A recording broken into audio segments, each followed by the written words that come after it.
Bien, hermanos, pues vamos a abrir nuestras Biblias en el Evangelio de Juan. Nunca debiéramos de dejar de sorprendernos por el Evangelio, así que nos lo debemos de predicar una y otra vez. Ojalá que entre más nos impregnemos de las verdades del Evangelio, pues se hagan realidad en nuestras vidas. Y este es un mensaje, yo creo que mayormente los que vamos a tener de este Evangelio de Juan, por lo mismo de que se les denomina así el Evangelio, son las buenas noticias, y hay muchas facetas conforme a las historias que tienen los 4 evangelios que usted puede analizar y sobre todo compartir. Es una bendición a aquellos que toman nota y si puede alguien de ustedes pues atesorar un pensamiento de este sermón, compártalo. Pero también es necesario compartirlo a aquellos que aún no lo comprenden, y si este mensaje puede ser de bendición, pues que así sea.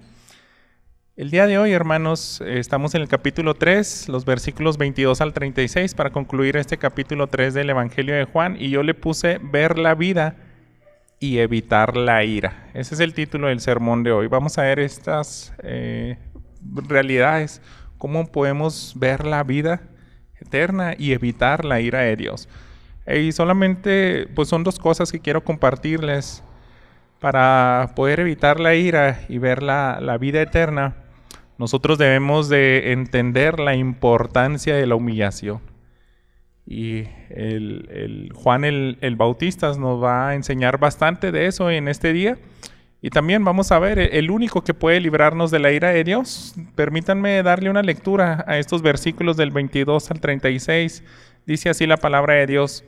Después de esto, Jesús vino con sus discípulos a la tierra de Judea y estaba ahí con ellos y bautizaba. Juan también bautizaba en Enón, cerca de Salim, porque ahí había mucha agua. Muchos venían y eran bautizados, porque Juan todavía no había sido puesto en la cárcel. Surgió entonces una discusión entre los discípulos de Juan y un judío acerca de la purificación. Vinieron a Juan y le dijeron: Rabí, mira, aquel que estaba contigo al otro lado del Jordán, de quien diste testimonio, está bautizando y todos van a él. Juan les respondió: ningún hombre puede recibir nada si no le es dado el cielo. Ustedes mismos me son testigos de que dije: yo no soy el Cristo, sino que he sido enviado delante de él. El que tiene la novia es el novio, pero el amigo del novio que está ahí y le oye, se alegra en gran manera con la voz del novio, y por eso este gozo mío se ha completado. Es necesario que él crezca y que yo disminuya.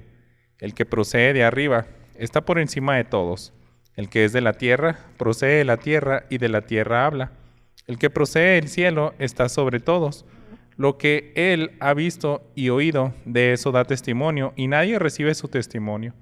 El que ha recibido su testimonio ha certificado esto, que Dios es veraz, porque aquel a quien Dios ha enviado habla las palabras de Dios, pues él da el Espíritu sin medida. El Padre ama al Hijo y ha entregado todas las cosas en su mano. El que cree en el Hijo tiene vida eterna, pero el que no obedece al Hijo no verá la vida, sino que la ira de Dios permanece sobre él. Permítame hacer una oración más. Señor bendito, gracias por este día que nos das la bendición de venir ante tu palabra, y solamente quiero pedirte, Padre, que no nos dejemos de asombrar de estas palabras que dan vida eterna. También quiero pedirte una bendición especial a través de tu Espíritu Santo para que podamos entender, Señor. Tú ilumínanos y ayúdanos, Señor, a ver tan grandes estas verdades como lo son. Lo más grande posible que podamos ver, Señor, y danos fe también para creer este mensaje que puede cambiar el destino eterno de nuestras vidas. Capacítanos, Señor, también para compartirlos a alguien más, y sobre todo también si alguien necesita, Señor, experimentar este mensaje, obra en él desde este momento. En nombre de Cristo Jesús te lo pido. Amén.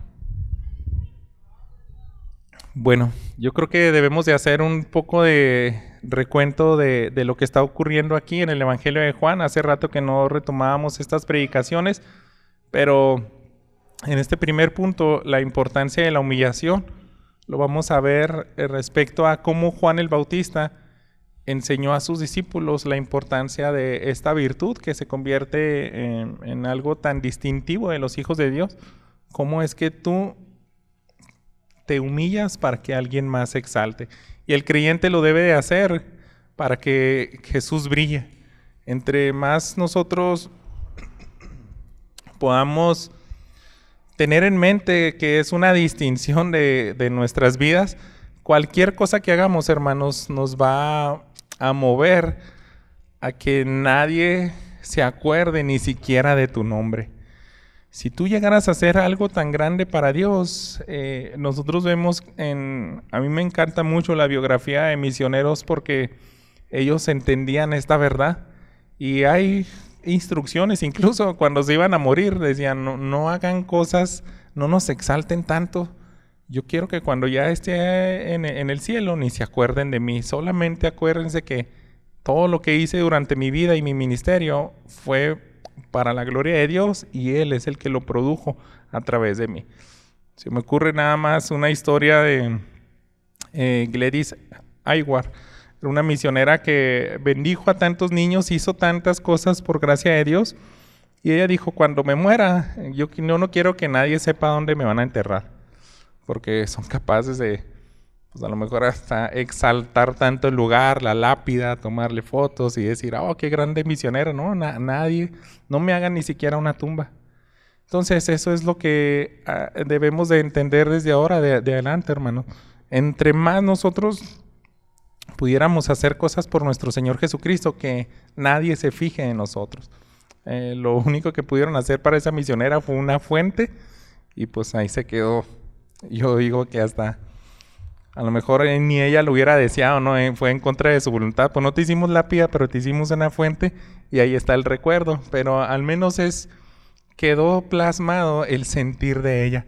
Yo no quiero que nadie se acuerde de mí. Acuérdense de Jesús. Así que esta importancia de la humillación, todo tiene que ver con eso. Nosotros disminuir para que Jesús crezca. Y fíjense, aquí en los versículos 22, la situación que ocurría aquí, hermanos, es que Juan el Bautista era más famoso que Jesús. Nosotros lo recordamos. Déjenme volver a leer estos dos versículos, del 22 al 24. Después de esto, Jesús vino con sus discípulos a la tierra de Judea y estaba ahí con ellos y bautizaba. Juan también bautizaba en Enón, cerca de Salim, porque ahí había mucha agua y muchos venían y eran bautizados, porque Juan todavía no había sido puesto en la cárcel. Lo que registra Juan, el apóstol, él dice, era un punto de la historia de Juan, obviamente todavía no estaba en la cárcel, por eso seguía ejerciendo su ministerio. Y para que nos demos una idea de qué tan grande era ese ministerio, hermanos, vaya al Evangelio de Lucas, capítulo 3, fíjese lo que dice el versículo 3. Juan fue por toda la región alrededor del Jordán, predicando un bautismo de arrepentimiento para el perdón de pecados. La región del Jordán, hermanos, era bastante grande y por eso mismo, como podía tener acceso a gran parte del territorio de Israel y había agua, por eso se movió a lo largo de todo el Jordán.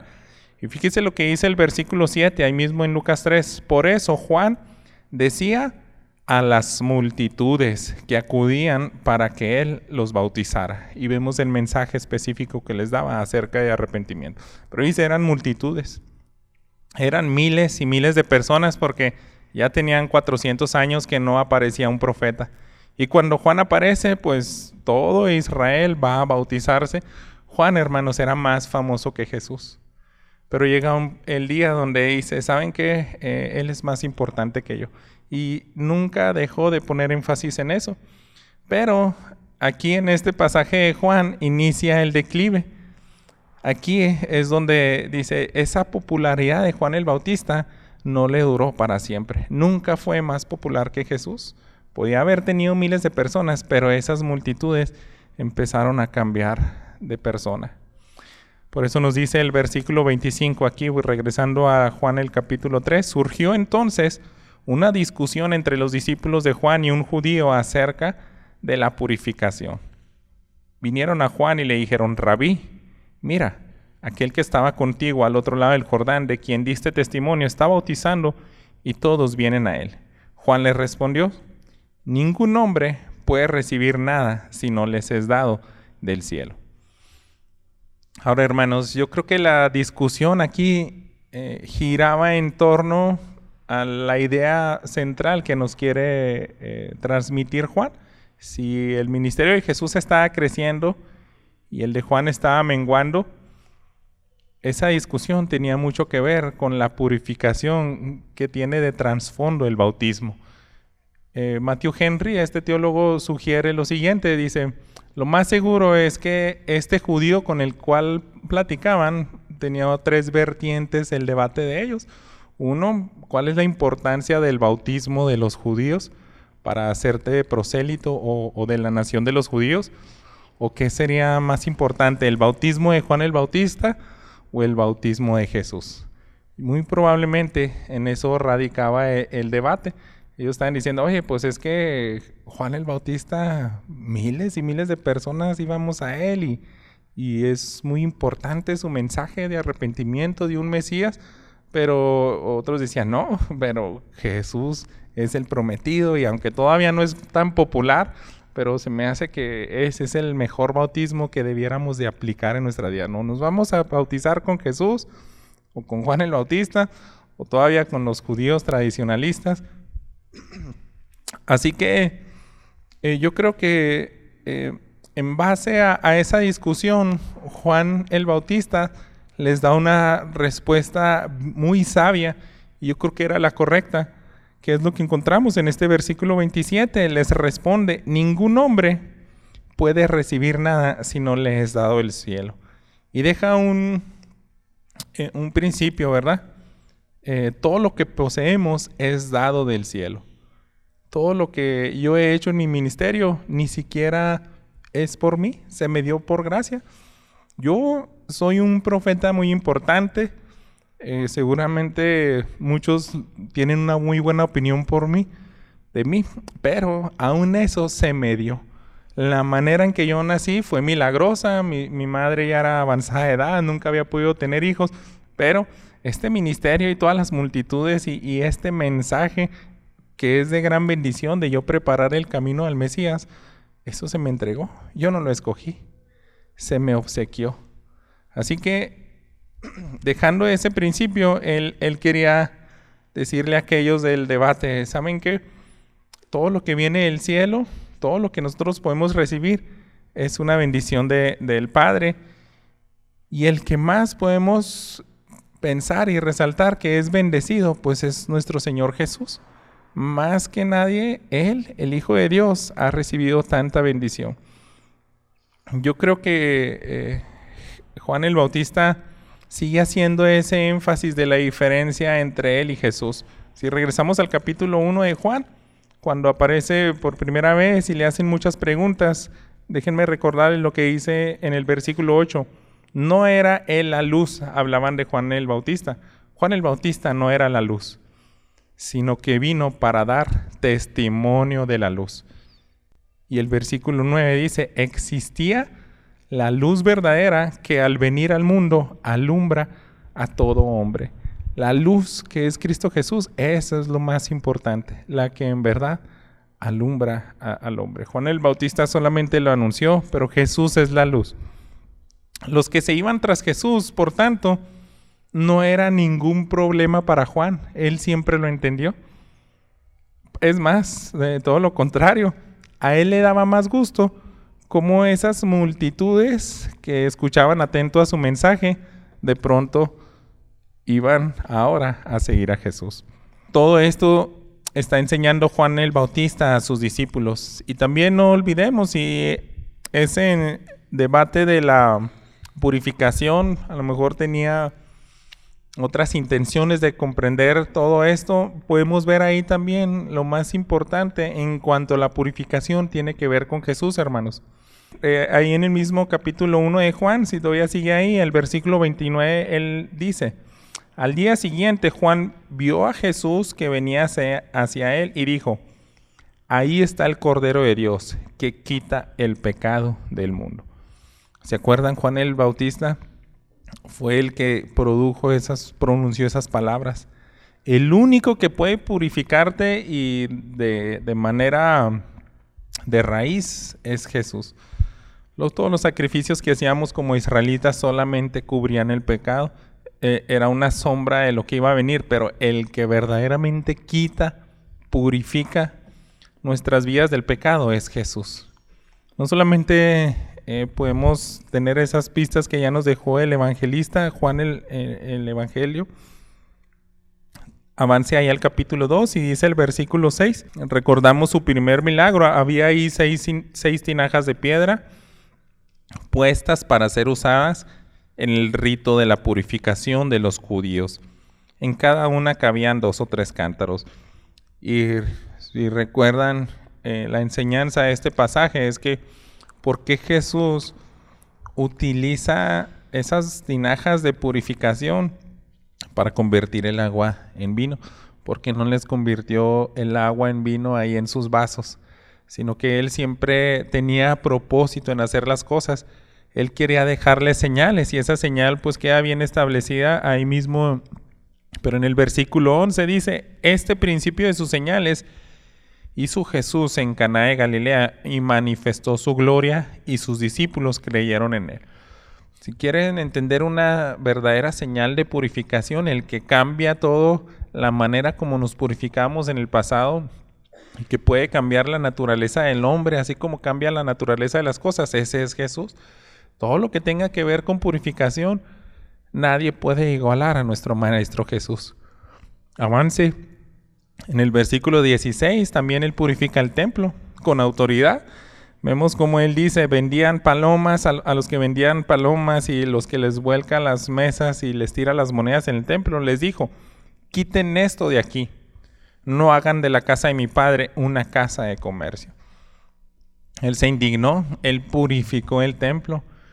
Y yo creo que Juan, ese debate, pudieron haber hablado de muchas cosas, pero cuando se trata de purificar, hermanos, nadie puede igualar a nuestro Maestro Jesús. Ahora en el versículo 5 del capítulo 3, es algo que también le dijo a Nicodemo. En verdad te digo que el que no nace de agua y del Espíritu no puede entrar en el reino de Dios.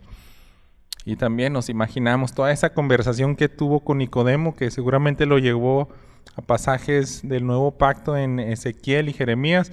Decía, el nacer de agua es para purificarte, es quitarte tus pecados, es cambiar ese corazón de piedra y que se te dé uno de carne. Todo lo que tiene que ver con la purificación, Juan el Bautista les pone fin a ese debate y lo hace también con el énfasis que vemos aquí en los versículos 29 al 30, aquí en el capítulo 3. El que tiene la novia es el novio, pero el amigo del novio que está ahí y le oye, se alegra en gran manera con la voz del novio. Por eso este gozo mío se ha completado. Es necesario que él crezca y que yo disminuya. Así que ese debate se pone fin porque si ustedes están debatiendo qué es más importante en cuanto al bautismo, a la purificación, lo más importante aquí tiene que ver con Jesús. Y utiliza esa ilustración del novio. No olviden, hermanos, que la cultura de ellos, lo más importante en una boda era el novio. Aquí como que es la novia, ¿no? Tal vez en otras culturas sea otra cosa, la comida o el padre de la novia o no sé. Pero Juan el Bautista, y yo pienso que no es tan diferente la cultura de cualquier país, edad. Nos gusta escuchar, hermanos, cuando los novios se dan los votos. Y en ese contexto cultural, yo creo que el novio le decía cosas muy bonitas a la novia. Por eso Juan decía, pues es tan esperado, yo soy como simplemente el amigo.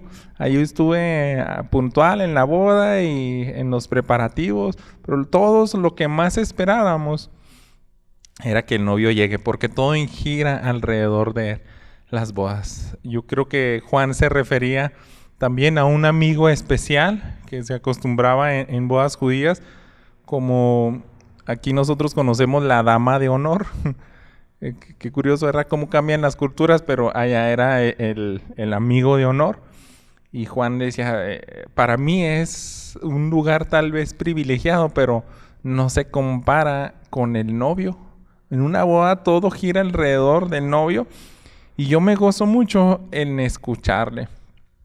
Por eso yo creo que en la Nueva Traducción Viviente, esta traducción dice que se refiere a que es un gozo escuchar los votos del novio a la novia. Yo creo que es una parte muy bonita, ¿no? de la celebración de las bodas, pero a lo mejor metiéndonos en un contexto judío, Juan les decía, lo más hermoso, lo que más se disfruta en una boda es cuando ya se llega al clímax. El clímax es cuando ya le entrega su amor y le promete que va a hacer todo para hacerla feliz, para suplir sus necesidades y cosas, ¿no? Ser fiel en la enfermedad, en la necesidad, etcétera. Pero esas palabras, lo que más anhelaba Juan el Bautista, hermanos, era conocer a aquella persona por la cual predicaba. Y él entendía, se me dio esta tarea especial, pero al fin cuando ya la conozco, para mí que todas las multitudes que me seguían se vayan tras él, es lo que completa mi gozo. Yo no tengo absolutamente ningún problema en que yo disminuya y él crezca. Y así deberíamos ser cada uno de nosotros, hermanos. Entre más se pierda nuestro viejo hombre, entre más se pierda nuestra persona con tal de apuntar a alguien más para Cristo, estamos cumpliendo nuestro propósito aquí. Esa es la importancia de la humillación, hermanos. Si nosotros queremos ver la vida eterna que nos habla este libro y el mensaje de salvación, es clave que nosotros seamos humildes. Debemos de ponernos en la perspectiva que Juan el Bautista quiso poner a cada uno de su audiencia. Es decirle a todos los del debate, ¿saben qué? Punto a esto. Lo más importante es Cristo, a Él sigan, bautícense en Él. Nosotros tenemos pasajes como el Evangelio de Juan que dicen, Él es el que va a bautizar en el Espíritu. Yo les puedo bautizar en agua, pero el que bautiza en el Espíritu, lo que más anhelábamos como nación de Israel, ese solamente es Jesús. Al segundo punto, hermanos, el único que puede librarnos de la ira de Dios. Es una gran enseñanza que quiero que leamos a partir del versículo 31. El que procede de arriba está por encima de todos. El que es de la tierra procede de la tierra y de la tierra habla. El que procede del cielo está sobre todos. Lo que él ha visto y oído, de eso da testimonio y nadie recibe su testimonio. Todavía está dando respuesta Juan a aquellas personas del debate y a sus discípulos, a todos los que les escuchaban. Y él agrega eso. Nosotros somos de aquí de la tierra y todas las enseñanzas que pudiéramos decir, pues tienen que ver con cosas aquí terrenales. Aquel judío con el cual ustedes discutían pudiera haber presumido de cierta sabiduría, de cierto entendimiento, pero de todas formas, él no estuvo en el cielo. Las cosas que él conoce solamente son terrenales y por eso tanto él y como yo hablamos de eso. Pero el único que podemos decir que conoce las cosas celestiales, ¿quién es? Es Jesús. El único que se encarnó, que estuvo en esos lugares celestiales. Ninguna opinión de nosotros es más importante que él, aquel que es nuestro Señor Jesús, que habitaba en la eternidad con el Padre. Nosotros debemos de escucharle ahí. Este es el testimonio, hermanos, de Juan el Bautista. Él está siempre apuntándoles a Jesús, quién es el más importante, quién es el definitivo a quien debemos escuchar, pues a Jesús. Sin embargo, quiero que nos detengamos un poquito porque me llama la atención aquí el versículo 32 donde les dice, Lo que él ha visto y oído, de eso da testimonio. Está hablando de Jesús.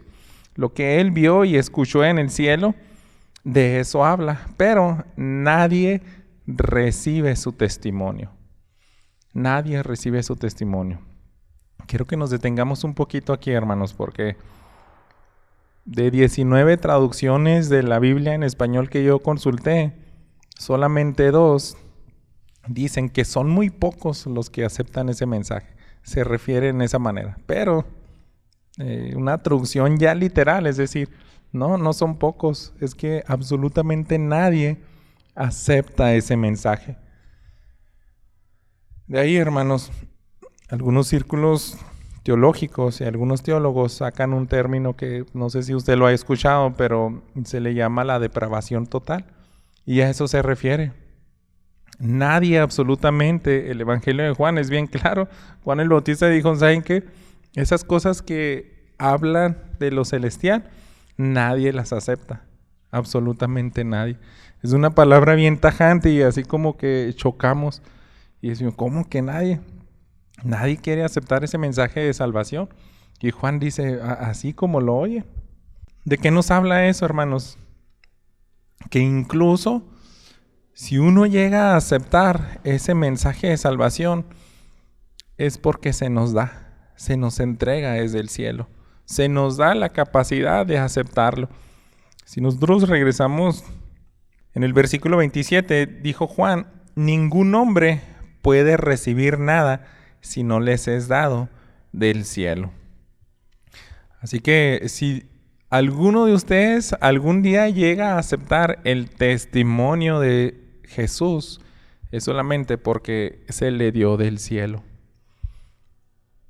Y eso es la salvación, donde solamente se glorifica a Dios, hermanos, cuando somos salvos por gracia. Sin embargo, hermanos, eso nunca quita y anula la voluntad del hombre. La voluntad del hombre, por eso predicamos el arrepentimiento. Jesús mismo predicaba el arrepentimiento. Él decía, tú tienes que creer este mensaje. Y aunque nadie lo cree, de todas formas yo te invito a que te arrepientas y lo creas. Te invito a que vengas a mí, que tomes del agua viva, que tomes del pan de vida. Y decía muchas analogías de esa manera, diciéndoles que tienen que venir. De no ser así, hermanos, es como si Jesús predicara, como nadie cree mi testimonio, pues allá ustedes, ahí se las arreglan. Yo soy la vida, pero nadie lo va a aceptar, entonces pues qué lástima. No, sino que Él llamaba al arrepentimiento, hermanos. Y también eso les enseñó a sus discípulos. Sin embargo, así como sabemos que es una realidad, que somos tan depravados, nuestra voluntad no solamente busca los deseos egoístas, los deseos que tengan que ver con nosotros y nunca vemos hacia lo celestial. También es una realidad, hermanos, de que hay gente que en algún punto acepta ese testimonio. Y lo podemos entender porque inmediatamente ahí en los versículos 32 dice, lo que él ha visto y oído, de eso da testimonio. Nadie recibe su testimonio. Pero los que sí reciben el testimonio se encuentran aquí en el 33. El que ha recibido su testimonio ha certificado esto, que Dios es veraz. Porque aquel a quien Dios ha enviado habla las palabras de Dios, pues Él da el Espíritu sin medida. Es una realidad también, hermanos. Jesús mismo sabe que algunos creen y aceptan ese testimonio. Es algo tal vez complicado y de aquí salen debates en denominaciones donde dicen, pues tiene que entrar la voluntad del hombre aquí para que creas, o todo depende de Dios, o cómo está eso que nadie quiere aceptar el mensaje. Pero es una realidad, hermanos. Yo no pudiera decirle de qué lado nos hagamos, simplemente que veamos los hechos.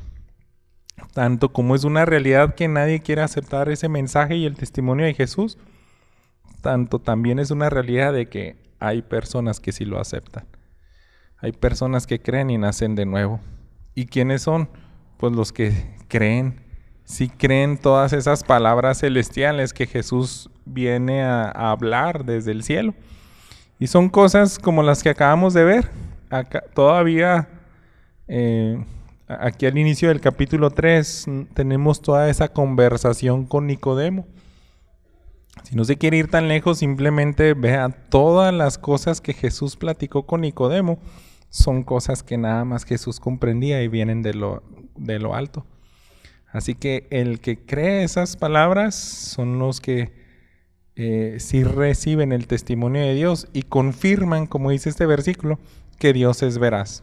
Dios no es mentiroso. Dios planeó un método de salvación que tiene que ver todo en derredor de su Hijo, que se hiciera hombre, que viviera de manera perfecta, que muriera como inocente, tomando el lugar del culpable, que satisfaciera la ira de Dios, resucitara, fuera glorificado. Todo gira alrededor de Jesús.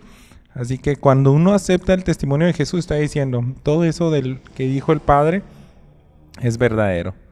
Todo ese mensaje que nos trajo Jesús no viene ni nada más ni nada menos que del Padre, de Él mismo y del Espíritu Santo. Entonces, hermanos, tenemos que empezar a entrar a las conclusiones. Muchos ya hemos escuchado este mensaje, el Evangelio, pero es un mensaje, hermanos, que cambia el destino de las personas, cambia la eternidad de cada uno, y todo tiene que ver con escuchar, conocer ese mensaje, entenderlo, pero no solamente hasta ahí. También tiene uno que creerlo, anhelarlo y experimentarlo. Eso es lo que hace toda la diferencia. Así que yo veo que Dios ha derramado bendición en la vida de cada uno de nosotros por el simplemente hecho de estar escuchando esto, hermanos. Esto es un mensaje sencillo. Este es un mensaje que cambia la eternidad de las personas. Así que entre más sepamos que tanto depende de Dios, que alguien entienda este mensaje, porque es lo que decía Juan el Bautista, nadie tiene nada de lo que ha recibido. Si tú recibiste salvación es porque se te dio fe para creer este mensaje. Es porque tuviste la bendición de que alguien te lo explicara.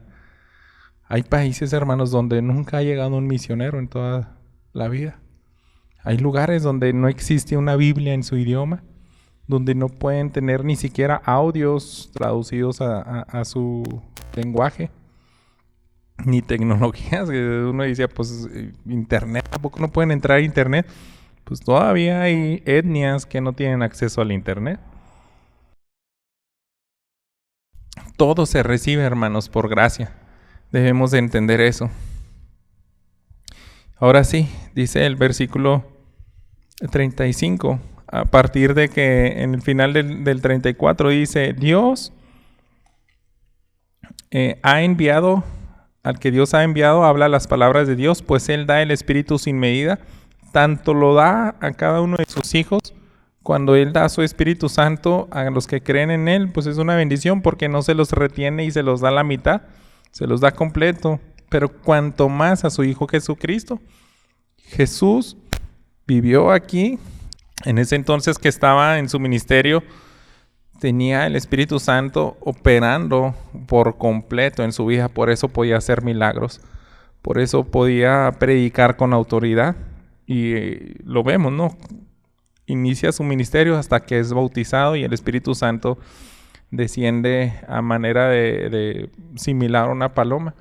Entonces Jesús siempre tuvo el Espíritu Santo en toda su plenitud. A eso se refiere, yo creo, traducciones como la Reina Valera 60 o esta de las Américas, que dice, da el Espíritu sin medida, sin restricción. Lo da completamente, y el que lo tuvo por completo es nuestro Señor Jesús.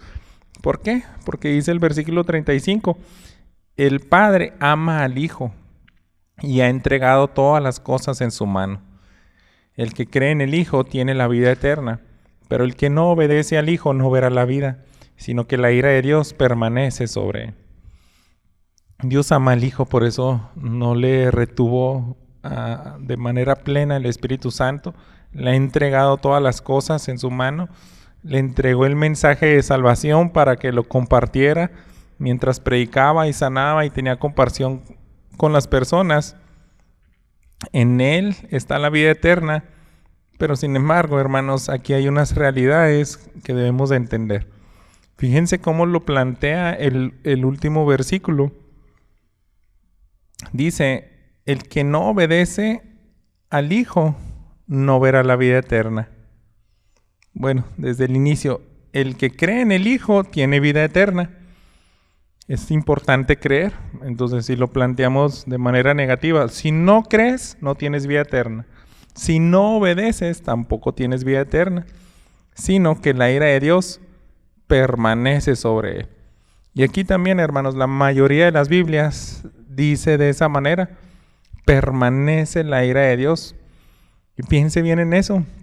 Si permanece la ira de Dios en esas personas, es que desde que nace uno, estamos muertos en delitos y pecados y somos repulsivos para Dios. Y la ira de Dios está en él.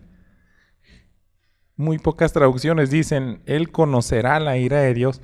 Más bien, hermanos, va a ser consumada cuando ya llegue el final de los tiempos y se dé el veredicto final conforme al juicio que cada uno de nosotros compareceremos delante del juez del universo.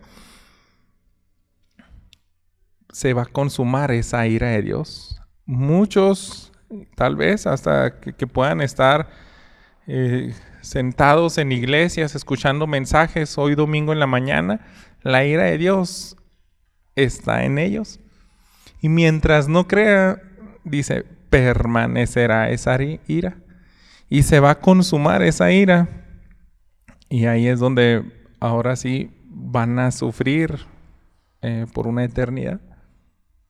Pero si tú quieres ver la vida, si tú quieres tener esa vida eterna y ver cómo eres librado de esa condenación, cómo es vivir una eternidad al lado de tu Creador, de tu Salvador Jesús, entonces, ¿qué tienes que hacer? Creer y obedecer. Creer y obedecer. Así que hay un libro de un autor conocido, el pastor John Piper. Yo no sé si forzó la lista, pero él sacó 50 órdenes o demandas de Jesús para los hombres. Dice, yo una ocasión me llamó mucho la atención cuando Jesús te ordenaba algo. Y dije, necesito hacer un inventario de cuántas ordenanzas pidió Jesús en los 4 evangelios a los hombres.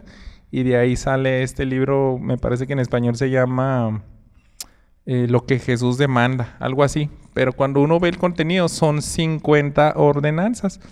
Y pues para que se den una idea, las hemos visto ya aquí en Juan. Por ejemplo, nosotros cuando vemos en la conversación con Nicodemo, le dice, tienes que nacer de nuevo. Esa es una ordenanza. Y es una invitación a ejercer la voluntad del hombre. Por eso tenemos pasajes como en Ezequiel que dice, háganse de un corazón nuevo. Tienes que nacer de nuevo. Es una realidad que también se predica y entendemos que todo proviene de Dios, pero también se le pide al hombre, hazte de ese corazón nuevo. También Jesús en Lucas capítulo 13, quisiera que vayamos rápido a estas citas.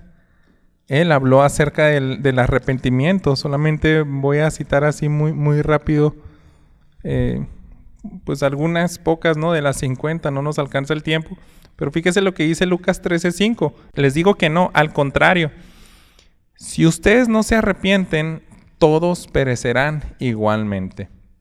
Jesús, hermanos, llama al arrepentimiento. Y les decía, aquellos que murieron y nunca consideraron, bueno, el contexto de esto era de que de repente llega muerte repentina a personas, pero dicen, si no te arrepientes vas a perecer como ellos. Jesús habla del arrepentimiento, entonces es una ordenanza hacia el hombre. Y no solamente eso, si vamos al Evangelio de Juan en el capítulo 6, también él les habla acerca de venir hacia él. Era un llamado que Jesús le hacía a todo hombre y mujer, a las multitudes. Juan 6:35. Jesús les dijo, yo soy el pan de la vida. El que viene a mí no tendrá hambre. El que cree en mí nunca tendrá sed. Fijan, ahí van dos ordenanzas de Jesús. Ven a mí y cree en mí. ¿Vas a obedecer eso, sí o no? El que cree y el que obedece, ese es el que no va a permanecer la ira de Dios sobre él, sino al contrario, va a ver la vida eterna. Y podemos ver más en Juan 8:42, hace un llamado a amarlo. Él hacía llamados a escucharlo. Él ordena al hombre permanecer en él. En otros evangelios, la mayoría decía, toma tu cruz y sígueme. Esa es una ordenanza de Jesús. ¿Vas a obedecerla? Es más, decía, necesito que me ames con todo tu corazón, alma, mente y fuerza. Adórame en espíritu, en verdad. Haz discípulos a todas las naciones, enséñales todas las cosas, bautízalos. Esas son ordenanzas de Jesús. El que las obedece, hermanos, es un reflejo de que Él entendió, fue renovado y va a recibir esa vida eterna. Y por tanto, podrá evitar la ira de Dios. Creo, hermanos, que Jesús nos hace ese llamado hoy a humillarnos, a arrepentirnos y a creer. Porque aunque nadie ahorita en este momento estemos en ese lado de la eternidad donde ya vamos a saber dónde vamos a pasar, si al lado de Dios o en el infierno, en el lago de fuego o en la gloria con nuestro Señor Jesucristo, es una realidad de que algunos todavía están bajo la ira de Dios. Solamente podrán evitar eso si se humillan, si se arrepienten de sus pecados, si creen, hermanos, si creen. Porque hasta que uno cree, se nos da esa naturaleza para obedecer. Y la obediencia es solamente para reflejar que permanecemos en Jesús. Por no creer y desobedecer, vamos a perder, a llevar a cabo la pérdida más grande de la vida. Hay cosas que ni siquiera nuestra mente puede dimensionar. ¿Qué es eso? Una eternidad en sufrimiento. Ahorita no podemos hacer gran cosa para poder explicar qué tan grande es esa ira, pero también no hay palabras, hermanos, para entender qué tan grande es la gracia de Dios y su misericordia. Y hoy, en este día, se nos recordó. Eso existe, hermanos. Es una realidad de que estamos bajo la ira de Dios, pero se puede evitar por creer.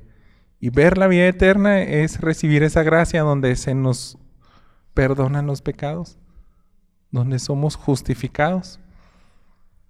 Todos los cantos de este servicio giran en derredor de eso, porque hoy celebramos la cena del Señor. Nuestro Señor Jesús hizo todo. Solamente debemos de creer, hermanos. Arrepentirnos, obedecer, creer. Amén. Vamos a orar. Señor bendito, muchas gracias porque nuevamente nos sacias con tu mensaje. Gracias, Padre, porque tú no nos dejaste un mensaje complejo, Señor. Yo creo que todo esto es sencillo, pero tiene que ver más que nada con creer. Y te ruego, Señor, que cumplas lo que dice tu palabra. Tú la envías para que vaya con un propósito, Señor, y produzca fe en las personas, arrepentimiento. Y también tus hijos debemos de permanecer en eso, como dice Colosenses 2:6, de la manera como conociste a Jesús, así andes. Y así queremos andar, Señor, continuamente humillándonos, creyendo en el sacrificio de Jesús a nuestro favor que nos puede purificar. Y también arrepintiéndonos continuamente porque no vemos el pecado como tú lo ves. Concede, Padre, que cada uno de los jóvenes, señoritas, de los adultos que estamos aquí, realmente sintamos este mensaje con urgencia, porque va a ser terrible, Padre, que alguien pierda esta oportunidad. Produce fe en aquel que lo necesite, porque es lo que nos manda tu palabra, creer y obedecerla. En nombre de Cristo Jesús te lo pedimos. Amén.